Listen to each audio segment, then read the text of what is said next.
selamat pagi, salam sejahtera sahabat Lawu dan juga sahabat Cyber yang berada di Kabupaten Magetan dan di seluruh Indonesia. Di pagi hari ini kita kembali mengundang dua narasumber kita dan kita akan memperbincangkan terkait pemenuhan hak anak disabilitas dan peran perempuan dalam peningkatan ekonomi sosial dan budaya. Telah hadir di studio Omah Diskusi ada Bapak Kadin Sosial, Kepala Dinas Sosial Kabupaten Magetan, Pak Parminto Budutomo. Selamat pagi, Pak. Pagi, assalamualaikum. Sehat, Bang, ya? Alhamdulillah. Dan juga Bapak Kepala Dinas Pengendalian Penduduk, Keluarga Berencana, Pemberdayaan Perempuan dan Perlindungan Anak Kabupaten Magetan, Bapak Suwito. Selamat pagi, Pak. Selamat pagi, assalamualaikum. Sehat, Pak, ya? Alhamdulillah. Persiapan sudah mau libur atau tidak? Sudah tahun baru gitu. Justru kayaknya lebih padat kan. Siap. Bapak, kita ingin membicarakan terkait perlindungan gitu dan juga untuk pemenuhan hak terhadap anak-anak disabilitas dan juga perempuan disabilitas gitu ya. Dan kita kemarin sempat ngobrol dengan Pak Parminto bahwa kita juga lagi menggodok gitu ya, Pak, untuk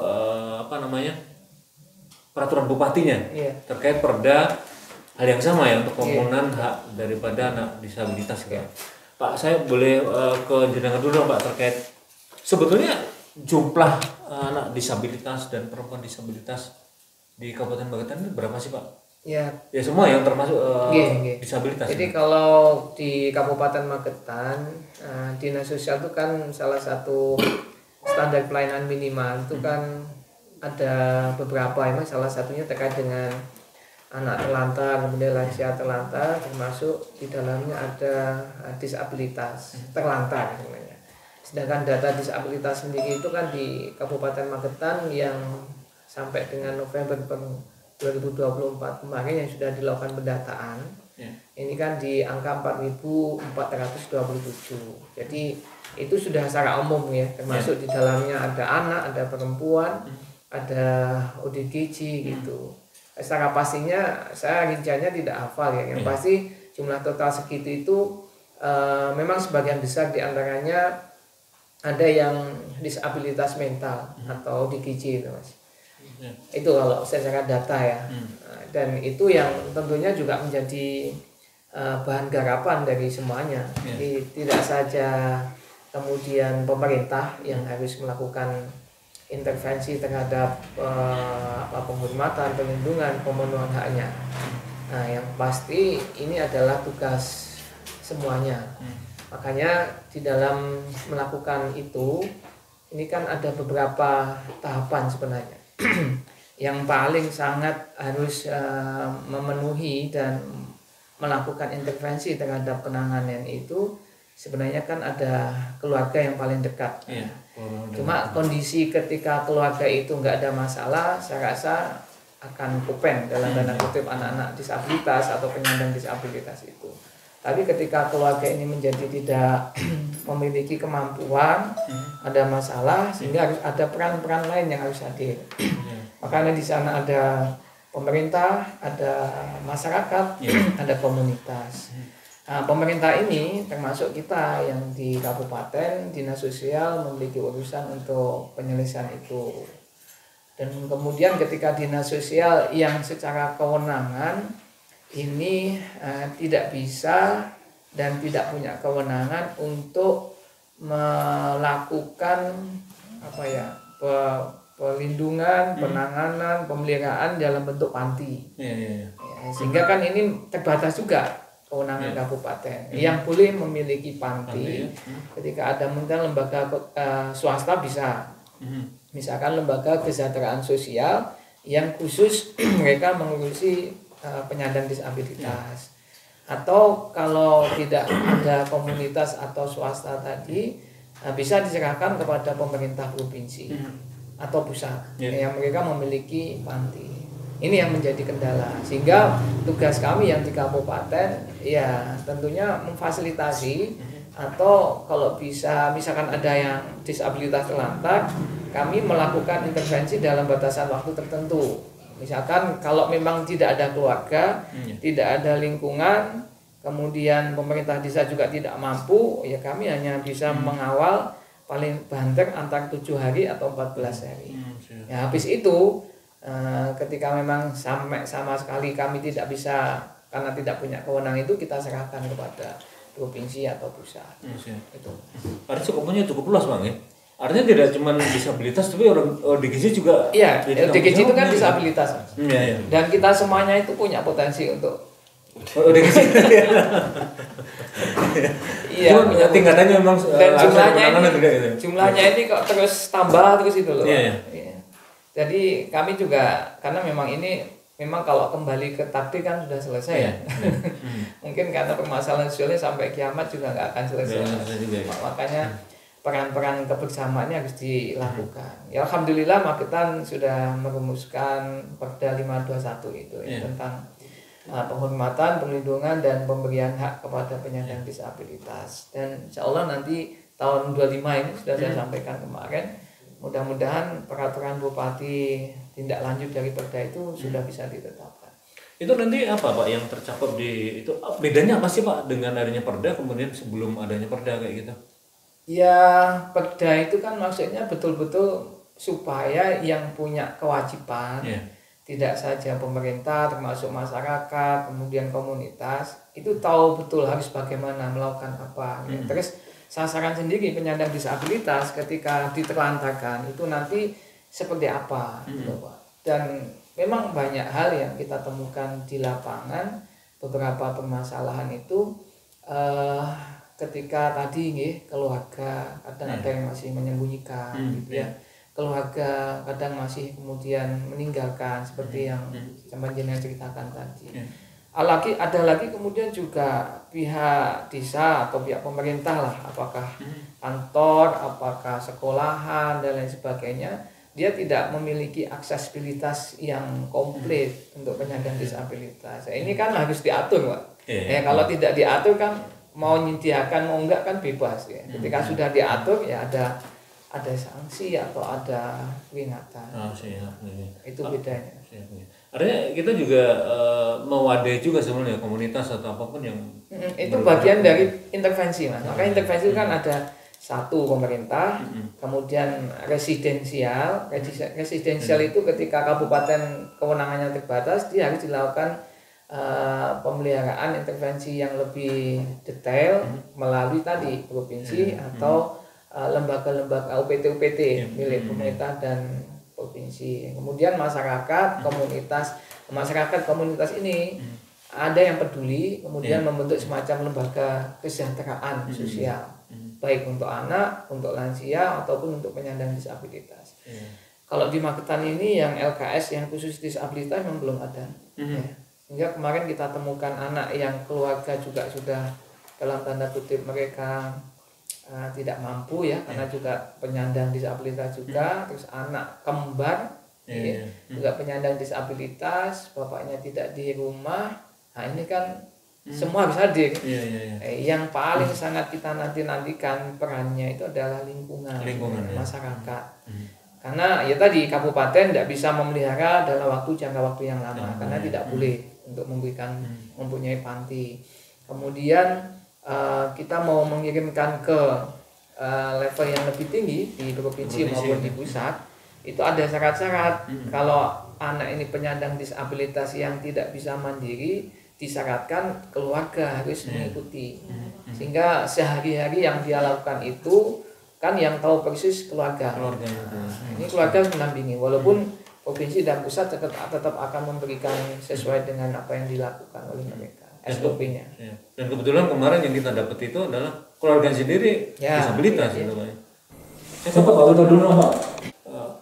Mungkin dibilang lebih memberdayakan atau gimana Pak dengan keberadaan mungkin disabilitas, kemudian orang dengan disabilitas dan juga anak dan ibu ya, perempuan ya yang disabilitas juga itu Pak. Ya, terima kasih terkait dengan peran dinas kami, dinas PP, KB, PP dan PA, pembinaan penduduk, keluarga bencana, pemberdayaan perempuan dan perlindungan anak. Sejalan dengan tusi kami, kalau kita hubungan dengan disabilitas, sesuai dengan Undang-Undang Nomor 8 Tahun 2016 kan ada 22 hak penyandang disabilitas yang harus dipenuhi oleh pemerintah. Nah, 22, ada 22. Nah, dari 22 itu tadi ada kesusahan di kami.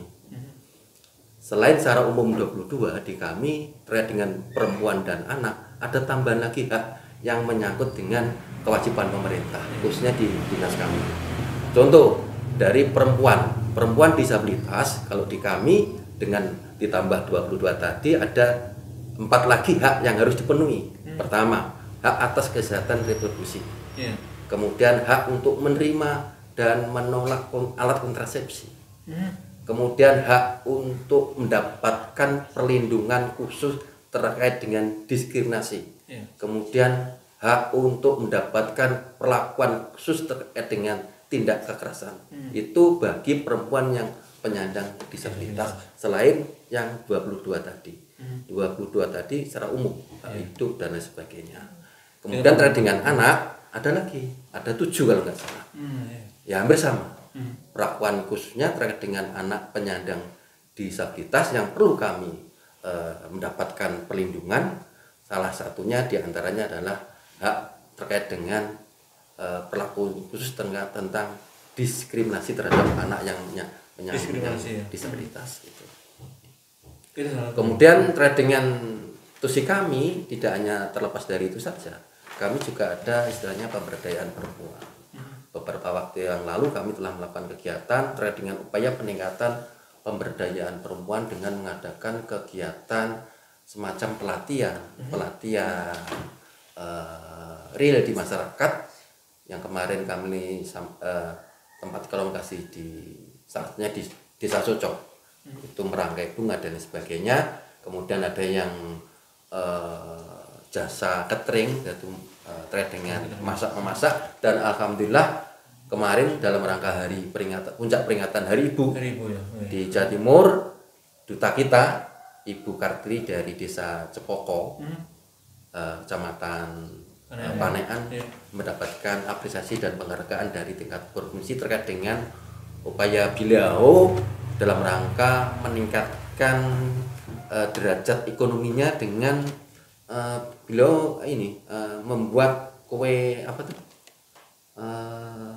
Yang dikembangkan ya? Iya, kue yang dikembangkan. Akhirnya mendapat penghargaan dari Provinsi Jawa Timur.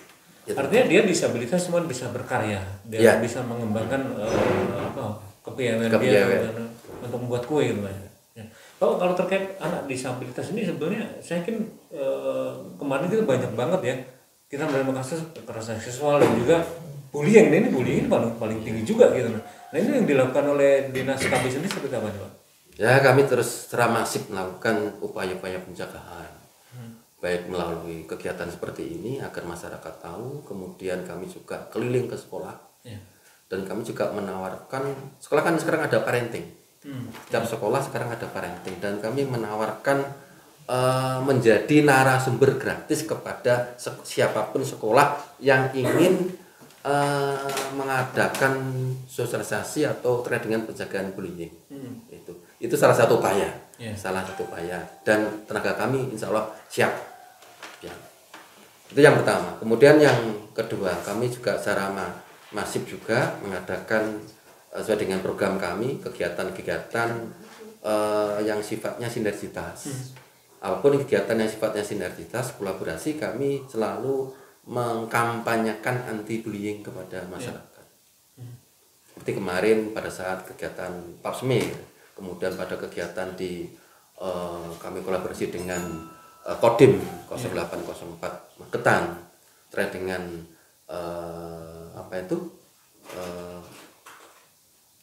kelompok KB pria. Kami juga menyampaikan terkait dengan anti bullying terhadap khususnya terhadap anak-anak. Harapan kami dengan semakin banyak masyarakat yang memahami bullying sekecil apapun itu bisa mengurangi dampak anti bullying dari masyarakat khususnya kepada anak-anak. Pak, kemarin yang sempat viral ya, saya juga sempat mengikuti bagaimana dinas KB juga memberikan pendampingan gitu ya. Ini anak yang ada yang sampai 3 bulan ini dia nggak mau masuk sekolah gitu kan, gara-gara minta motor. Sementara ada yang juga yang kecanduan game online gitu kan Pak. Nah ini apa sebetulnya yang peran dari pemerintah agar mereka ini bisa terlindungi seperti apa sih Pak itu? Sebetulnya peran orang tua keluarga itu sangat dominan sebetulnya. Walaupun sekarang memang anak-anak sekarang kan dengan segala kemajuan teknologi kan kadang susah dibendung.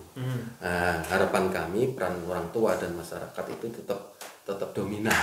Pemerintah pun juga berupaya untuk bisa mendampingi. Seperti kasus di Mojopurno kemarin beberapa waktu yang lalu, ternyata itu kan macam-macam anunya permasalahannya. Salah satunya ada yang menyatakan ingin minta sepeda motor, ada yang ada salah satu titik di wajahnya sehingga dia merasa malu sehingga tidak mau sekolah pakai masker terus, kemudian dengan pakai masker terus akhirnya dibully.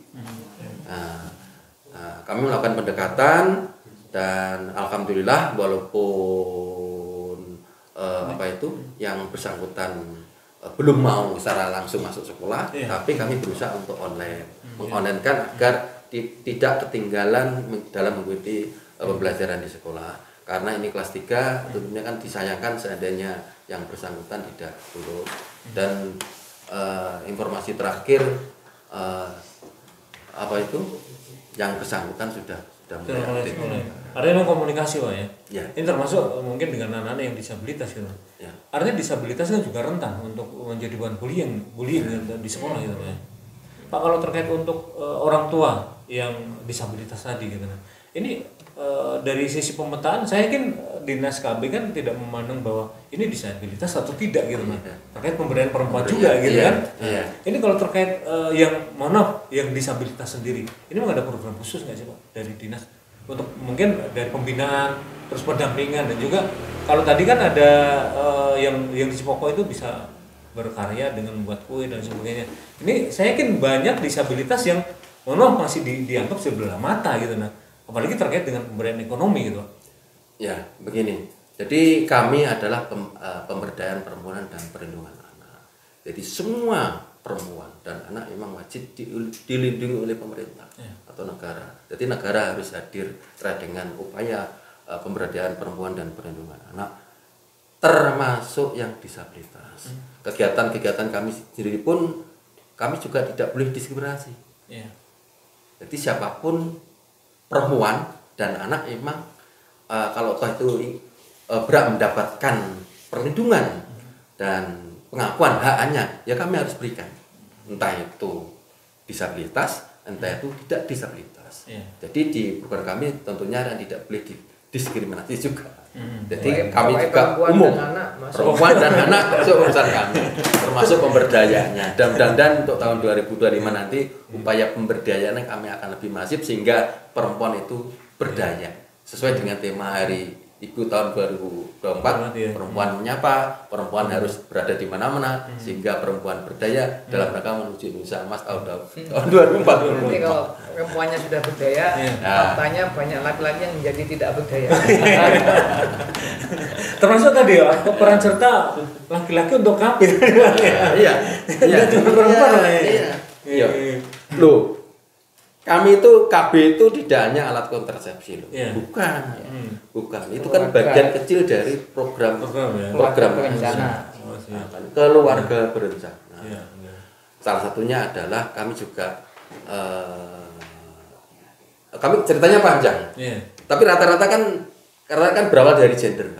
Gender. Nah, gender itu sebetulnya tidak hanya masalah laki-laki perempuan. Tidak. Itu dan tidak ada hubungan dengan gen. Gender itu aktualisasi antara perempuan dan laki-laki itu biar sama. Tidak ada hubungan dengan jenis kelamin. Itu loh sebetulnya. Nanti kayaknya perlu tema khusus. Tapi orang memandang gender mesti perempuan. Tidak. Tidak, itu salah besar. Salah besar. Itu. Nah, kayaknya memang nanti butuh waktu lagi. Saya kembali ke ini terkait bagaimana kita artinya memenuhi ya hak anak disabilitas dan juga perempuan disabilitas, dan ini pemberdayaan ekonomi ini nggak mudah loh Pak. Saya yakin kemarin kita juga sempat ngobrol dari liputan terkait bagaimana memberdayakan baik orang-orang dengan disabilitas maupun apalagi perempuan yang disabilitas gitu.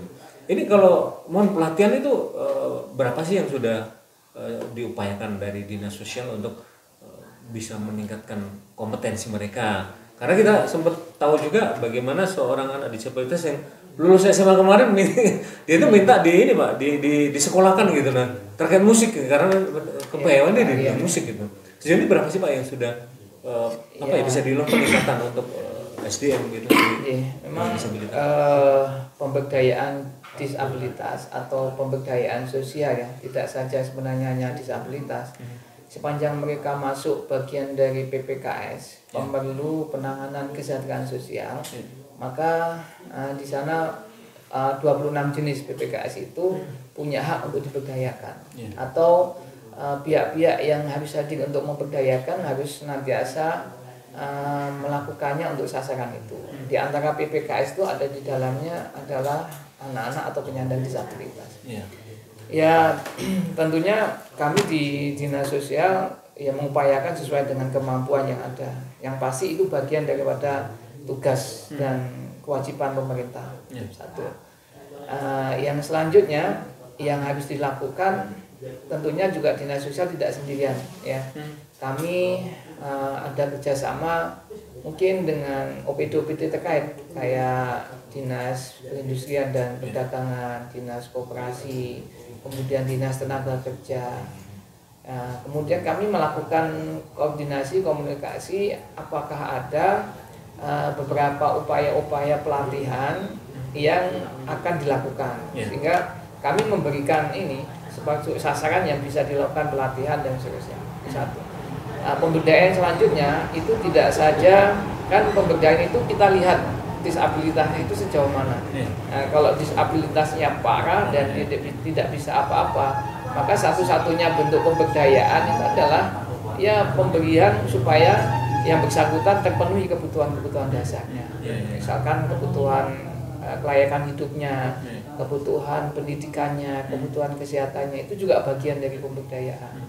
Makanya kalau ditanya tadi sudah sejauh mana ya kabupaten sebagai bagian dari pemerintah akan melakukan tugas-tugas juga yang dilakukan oleh pemerintah pusat dan provinsi. Pemberdayaan dalam pemenuhan kebutuhan dasar sudah dilakukan banyak sekali, termasuk ada program-program bantuan sosial, itu semuanya juga bagian pemberdayaan. Ada PKH, ada BPNT, ada bantuan langsung tunai, gitu ya. Makanya PKH itu kan ada komponen disabilitas di situ. Itu yang pertama. Yang kedua, kalau penyandang disabilitas itu masih potensial, memiliki kemampuan untuk berdaya, ya itu yang mungkin akan kita kerjasama seperti pelatihan. Kan? Ada balai UPT-nya dinas provinsi yang mereka memiliki kegiatan untuk melatih penyandang disabilitas yang memiliki potensi-potensi tertentu. Misalkan kemarin ada yang musik, kemudian ada yang menjahit, kemudian ada yang misalkan juga membuat anyaman-anyaman dan sebagainya. Kita sudah melakukan pengiriman itu ke Bojonegoro, ke Pasuruan. Gitu. Kemudian yang juga perlu tidak kalah pentingnya adalah bagaimana dalam rangka pemberdayaan ini teman-teman penyandang disabilitas itu harus diterima, Pak. Setelah kemudian mereka itu memiliki dan dilatih kemampuannya. Permasalahannya kan undang-undang sebenarnya sudah menyebutkan kan kalau pemerintah itu wajib menyediakan 2% dari rekrutmen tenaga SDM-nya. Kalau swasta mereka 1%. Ya ini masih menjadi kendala menurut saya karena memang satu sisi kepercayaan dan trustnya pemilik kerja itu belum sepenuhnya memahami nanti tak rekrut gitu ya, tak ambil kemudian justru tidak bisa melakukan pekerjaan gitu ya. Yang kedua, potensi dari penyandang disabilitas pun tidak semuanya support dengan penyedia lapangan pekerjaan tadi. Misalkan aja kayak di mana di Sukomoro misalkan ya, ada pabrik pakaian itu ya, dia punya kewajiban untuk menyediakan 1%-nya itu dari penyandang disabilitas. Saya belum melakukan pengecekan apakah mereka sudah melakukan ini atau belum. Nah, cuma permasalahan memang sampai dengan sejauh ini penyandang disabilitas yang potensial yang memiliki kemampuan dan support dengan pabrik pakaiannya itu masih sangat minim gitu ya. Jadi kan tidak ketemu gitu Mas. Soft skillnya belum ketemu. gitu. Nah, kalau harusnya memang pemerintah itu menyediakan semacam advokasi ya. Advokasi bagaimana nanti penyedia lapangan kerja dalam bentuk swasta maupun pemerintah ini juga betul-betul melakukan kewajiban di undang-undang penyediaan lapangan kerja untuk penyandang disabilitas. Itu Mas kalau di pemberdayaan. Artinya kan juga mereka memang mungkin bisa menerima yang 100% gitu. Tetapi kan harus memiliki soft skill yang mereka butuhkan gitu. Iya. Ini yang masih jadi kendala gitu.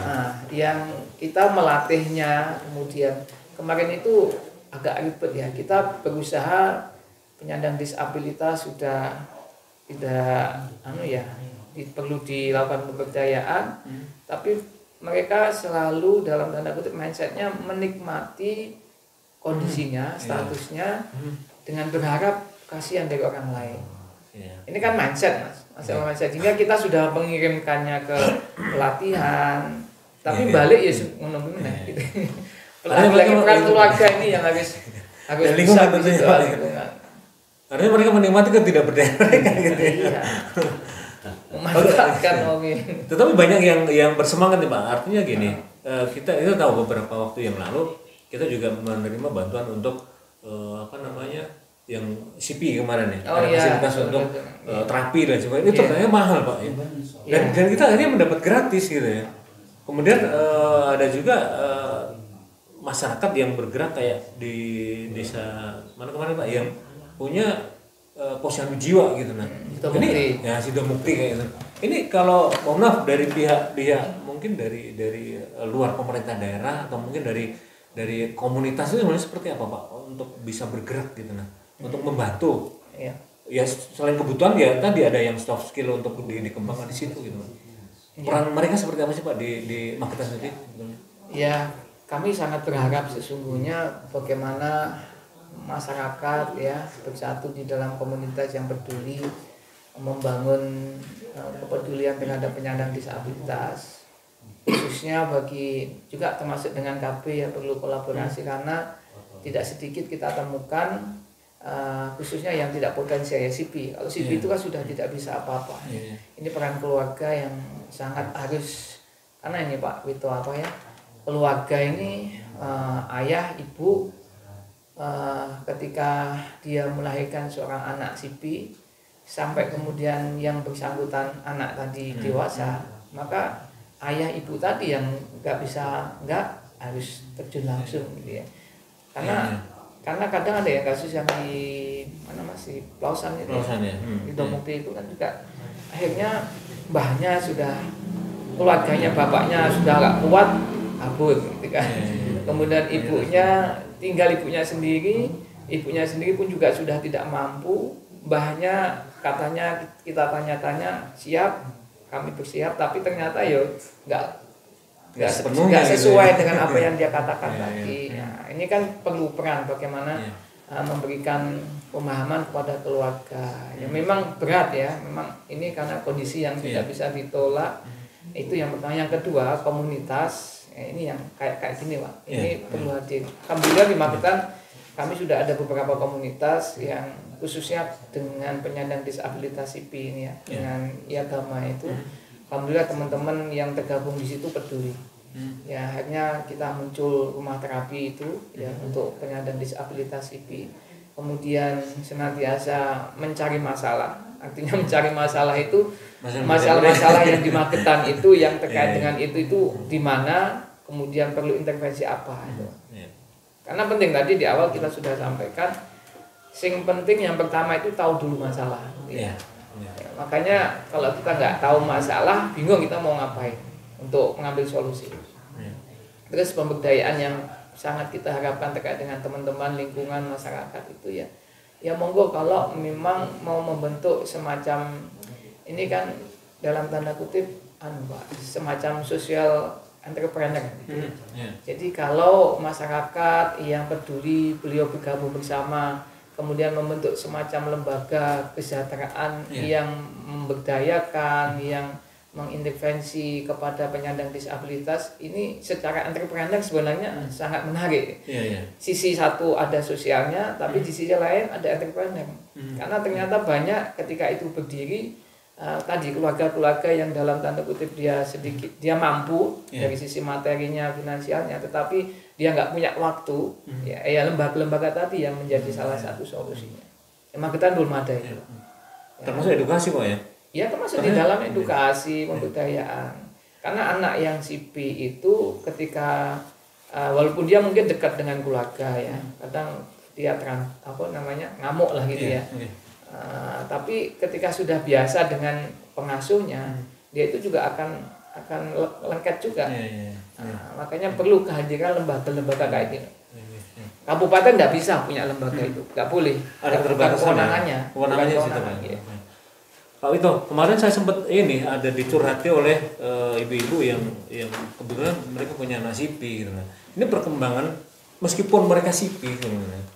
Artinya dari sisi tubuh mereka kesulitan tetapi perkembangan seksual itu ternyata berkembang gitu. Berkembang gitu. Ada satu menceritakan bahwa organ tubuhnya itu bangun di pagi hari gitu. Mereka ini kan nggak tahu gitu bagaimana menghadapi menjelaskan gitu karena berkomunikasi agak susah gitu. Nah kalau peran dari dinas KB ini kan terkait perkembangan mereka gitu. Bagaimanapun di tengah keterbatasan mereka perkembangan seksual mereka ini tetap berkembang gitu loh Pak. Dan ini banyak ternyata mereka kesulitan bagaimana saya menjelaskan gitu Nah ini kalau dinas KB sendiri sejauh ini seperti apa ya Pak? Untuk mereka ini dan juga ada beberapa kasus terkait anak ya dan juga dengan yang berkebutuhan khusus ini menjadi korban kekerasan seksual gitu. Artinya lebih banyak masyarakat itu penyelesaiannya adalah secara instan gitu. Ya udah dinikahkan aja gitu ini mungkin satu permasalahan yang harus diketahui oleh masyarakat. Ini seperti apa peran dari dinas KB sendiri Pak? Ya terima kasih. Ya namanya manusia laki perempuan pasti punya libido. Walaupun dengan segala keterbatasan orang tersebut. Terkait dengan itu tentunya kami juga berupaya agar yang bersangkutan itu bisa tahu pada posisinya, maksudnya tahu posisinya begini. Makanya di situ ada peran kami. Di kami memang sering berkolaborasi dan bekerja sama. Tentunya kami juga ada yang selama ini kami lakukan adalah bersinergi dengan dinas kesehatan. Termasuk kami juga ada psikolog terkait dengan upaya-upaya agar proses itu sesuai dengan ahlinya gitu. Proses itu sesuai ditangani oleh ahlinya masing-masing. Dan kami juga kadang mendatangkan psikiater dari Surabaya dengan masalah kejiwaan. Kemudian yang dari masalah itu tadi seksualitas kami juga tentunya kami serahkan kepada dinas kesehatan yang punya kompetensi terkait dengan itu, dan itu menjadi salah satu peran kami yang kami lakukan. Pak, artinya gini, Nonco, ini tadi yang keluar dari orang tua yang CP, anaknya sudah akil balik gitu Ini ada nggak nanti konsultasi dengan mungkin dinas KB atau apa gitu, agar nanti mereka tidak bingung sendiri gitu Pak? Ya? Ikut jodoh. Artinya bisa Pak ya untuk mungkin konsultasi kayak gitu. Kami itu tentunya kami serahkan kepada ahlinya. Tentu seandainya yang bersangkutan butuh psikiater atau psikolog terkait dengan masalah itu, kami datangkan. Kemudian terkait dengan alat reproduksi atau kesehatannya, kami datangkan dari dinas. Itu upaya kami, bukan berarti kami menangani itu, tidak, tapi memfasilitasi agar yang bersangkutan itu sesuai dengan posisinya masing-masing. Ada mungkin dari orang tua yang karena kemarin sempat curhat ke saya gitu, mereka juga bingung menghadapinya gitu. Mungkin nanti bisa harus ke dinas KB ataupun ke dinas kesehatan gitu ya. Karena memang beda posisi Pak kalau kita menghadapi dengan mohon maaf orang yang tidak berkebutuhan khusus seperti itu. Pak, ini terakhir untuk closing statement jenengan Pak. Ini terkait pemenuhan ya hak dan sebagainya tadi dan juga dengan adanya perda ya, yang nanti perbumnya juga akan selesai mungkin 2025 kita sudah punya perdanya ini Pak. Perbumnya.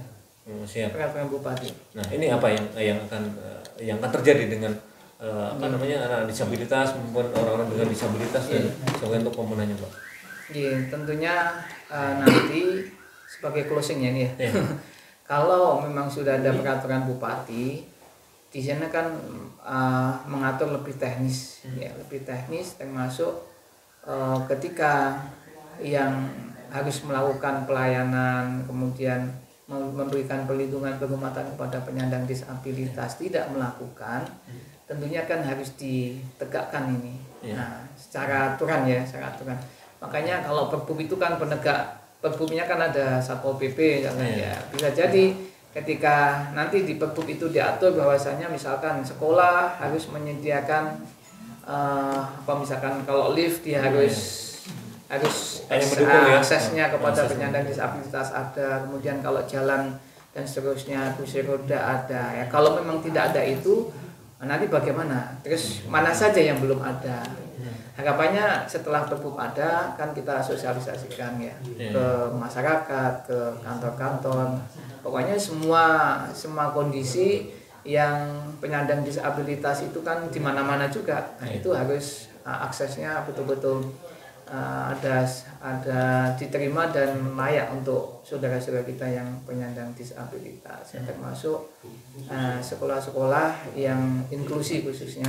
Jadi tidak ada lagi bullying, tidak ada lagi menganak-tirikan penyandang disabilitas. Itu insya Allah memang perlu pembahasan lebih teknis kaitannya yang diatur di Perbum, tapi secara harmonisasi sudah kita laksanakan dari Kementerian Hukum kemarin di awal bulan Desember, sehingga sekarang ini nanti tinggal menurunkan aja secara teknis apa yang diatur dulu di Perda, tinggal nanti kita buatkan dengan Perbum bersama dengan bagian hukum.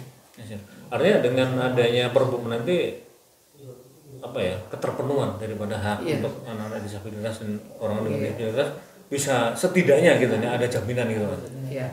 Jadi kalau sekali lagi Perda itu sebenarnya juga sudah kuat ya. Cuma kadang pelayan OPD kemudian masyarakat lingkungan dalam memberikan pelayanan yang terbaik yang lebih menyentuh dan terasa kepada penyandang disabilitas itu kan perlu aturan yang lebih teknis, yaitu ada di peraturan Bupati itu. Misalkan tadi saya contohkan bahwasanya di Perda disebutkan setiap OPD harus memberikan perlindungan kepada penyandang disabilitas. Sudah bunyinya gitu. Nah, perlindungan yang dimaksud seperti apa ya? Teknisnya nanti diatur di peraturan Bupati. Pak Suwito, nah ini terkait closing statement untuk program dari Dinas KB untuk tahun depan gitu. Nah, untuk peningkatan sendiri, terutama bisa bilang peningkatan ekonomi, sosial dan budaya dari mungkin anak dan ibu disabilitas apa nih Pak yang dilakukan Pak? Ya tentunya kami tetap mengacu pada Rentra yang ada di Dinas BPKB dan Kabupaten untuk tahun 2025. Program-program yang telah kami lakukan di tahun 2024 tentunya kan akan mendapat evaluasi dari kami. Program-program yang baik tetap kami lakukan, kemudian program-program yang mendapat evaluasi tentunya akan kami perbaiki di tahun 2025. Itu yang pertama. Kemudian yang kedua, program-program kami sifatnya operasional.